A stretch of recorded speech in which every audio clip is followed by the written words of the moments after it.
Hi there, hope you're doing okay. So I haven't been on for quite a few weeks.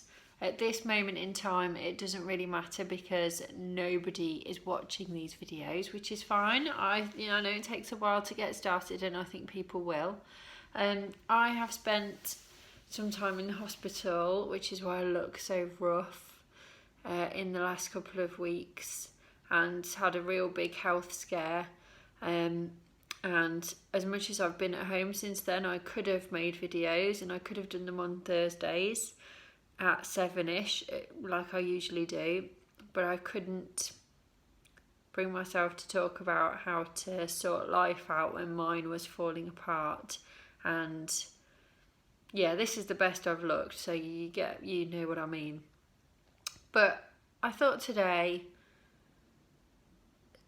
that's the point. The point is that life isn't going well and that things get in the way and things just like land in front of you and you have to deal with them. And these habits and routines that we have kind of keep us going because nothing else stops. If your life is falling apart, it doesn't mean you don't have to send your kids to school or pay for lunches or put the bins out or do the dinner, because all of these things still have to happen. Luckily I've had a bit of help with most things, but life soon kind of gets back to normal after something happens. Maybe it's some kind of family emergency or a family death or something where you feel like you need a bit of recovery time. Mentally, more than anything, you just don't really get it. So the point of these videos, this one included, is to have things in place so that we can keep going in some way. Even if we're just scraping through, that's fine, that's good enough. So this one is about being prepared. It's about considering what it is in the mornings, particularly in your house, that causes chaos and stress. Is it getting out of the door on time? Because it definitely is in my house. I set myself kind of probably unrealistic standards now that I have a child, of I have to leave the house tidy. Some of you might laugh at that because your house might be an absolute bomb site when you leave. And sometimes mine is. I'm not always successful, but I feel disappointed. And I kind of like I've failed before the day starts, so maybe I need to change my expectations, but that's me.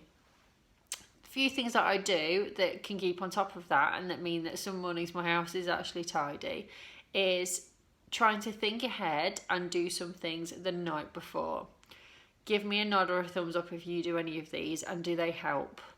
The first one is to sort out lunches the night before like a school day, work day. You could even do 2 at a time. So I don't work Mondays, so on a Monday I would do, for me, 2 lunches, which would be Tuesdays and Wednesdays, and then Wednesday night I would do 2 lunches for Thursday, Friday, and just put them in the fridge. Sometimes that means getting a tin of soup out the cupboard and putting it on the side. Fine. Sometimes it means making sandwiches. Sometimes it means planning to nip to Tesco at lunchtime. But it's sorted one way or another. I'm not trying to do it in the morning. Usually my little one is at nursery, so I don't have to worry about lunch. I'm sure as time goes on I'll have to do packed lunches or pay for lunches or whatever it is, but I will do that in advance. And if she's going to be with me, I know what we're going to have. So that always helps. Second one, clothes the next day need to be done the night before. And even if it's the weekend, that is a really good thing to do. Okay, right down to everything that you're going to wear. So I do this for myself and for my daughter. I don't do it for my husband, though I would suggest that he does. Put out what you're going to wear the next day and actually choose it carefully, because if you don't do this, you'll be in a rush the next morning. You'll just pick something up, and does anybody else wear the top few things in a pile, the top few t-shirts or whatever it is? go in the wash, put them back on, and they go on rotation. Actually choose, now what's going to make me feel happy to wear today? And it's not necessarily like the comfiest like I'm wearing today. I feel okay like this, despite the fact that I'm on YouTube. But if I was going out to meet a friend and I thought, oh, I'll just put comfy stuff on, it would actually make me feel like crap, because I'd feel like, oh no, I should have tried harder. If I put a dress on and some winter boots or something, I'd feel better. So put some thought into it, and even put out underwear, socks, stuff like that, and for your child. For my little one, I actually do a whole week's worth. I don't know if this is a bit over the top, but it means I just don't have to think about it. So on a Sunday, I will get out. I only do 5 days, but everything she's going to need for nursery. So I'll just have like top, leggings, vest, socks, one set, and do that 5 times, and it's just done. But for me, I'd probably do it the night before because, you know, weather and other things. Nursery is a bit more predictable, but it just helps, and it does mean you take a bit more care over your choice, which absolutely helps your mood. You can even choose other things like, it depends how much time you've got, but you could choose to have like nice makeup that day and put it out the night before, so it's easier to put on the next morning. Whatever helps for you. It's about finding your stumbling blocks. Oh, this is the point where I get stressed, and trying to find a way to prepare what you can before. Okay, let's look at this list. Yeah, so number 3, is there any part of breakfast you can prepare the night before? Now, I used to go out with a guy whose mum used to have those porridge sachets every single morning, and I'm sure she still does, and she would get a bowl out the night before and a spoon, open the sachet, put it in the bowl, and leave it there for the next morning. And I remember thinking, that is crazy. That's like a 10-second job. Why would you do that the night before? And I just found it weird. I think I was quite young then.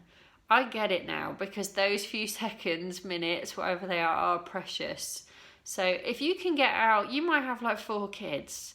And you know what? Well done, because I don't know how you do it.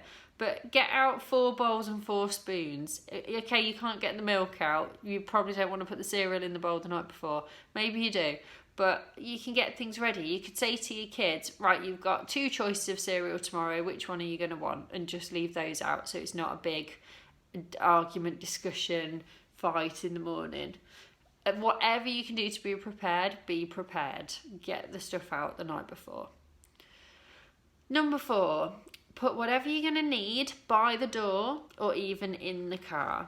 You maybe have a work bag, a bag that goes to nursery. My little girl tends to have coat and shoes that go to nursery every day because her stuff's already there, and I have a work bag, and they're always by the door. Sometimes I leave her coat and shoes in the car from the day before, so it's just there because she doesn't really need them to go into the car. So whatever it is you can put by the door or in the car, do it the night before. Maybe you need something you've got to pick up on the way out, like you've got sandwiches in the fridge. You can just put a post-it by the door with a reminder on so you don't forget it. Whatever makes life easier, just ask yourself, this is my stumbling block, what can I do? And yeah, this is what I mentioned to start with, so I've kind of come full circle with this one. Number 5, tidy up the night before. You won't want to. Like, my house can just turn into a wreck in seconds. I feel like my little one can go from room to room like a tornado, and everything that was in its place is not. And I don't mind that in, you know, like she's got a kind of a room, it wasn't really a playroom, but it is a playroom now, which is the room I'm in now. She's kind of taken over it, bless her. And, you know, I want her to play, and I don't want to be tidying up all the time and make her kind of obsessive. But I like things to be peaceful before she goes to bed, which is actually like the most frantic hour of the day, so that's taken some work. So what we will do is, after we've all had dinner, she'll kind of have another half an hour to play, and then we gradually put things away. She gets a bath, or we get her ready for bed, and then we come back into the room that is her playroom and do a couple of stories before I feed her and put her to bed. and that's our little routine. And it means that when she comes back into the playroom after getting ready for bed, it's tidy and everything is put away and she knows it's story time. If everything was still out, it wouldn't be that relaxing atmosphere for any of us. And it also means as soon as she's in bed, our time for whatever can start. That sounded dodgy. I meant whether we have to tidy up and do jobs or can relax, can start without, okay, now we need to tidy the house. Some things don't get done. You know, after she's gone to bed, I'll probably end up unloading the dishwasher or putting a load of washing out or tidying other rooms. But it doesn't actually take long and it is worth doing, because getting up to mess is just disheartening. So don't sit down, get it done, and then you can actually enjoy your evening or whatever amount of evening you get once it starts. So I would really, really recommend that. Please do let me know if you've got any other tips. There were 5 tips there. So they were lunches the night before, clothes the night before, breakfast the night before, items by the door in the car, and tidy up the night before. It is all about preparation and trying to undo those stumbling blocks as much as possible. So feel free to wish me well, but hopefully by the next video I'll look a bit better. I might even do a couple more over the next week or so and try and catch up a bit. We'll see how it goes, but not going to put any pressure on. And I hope everybody's well. Again, please comment, let me know what you think and what works for you, and I'll see you soon. Bye.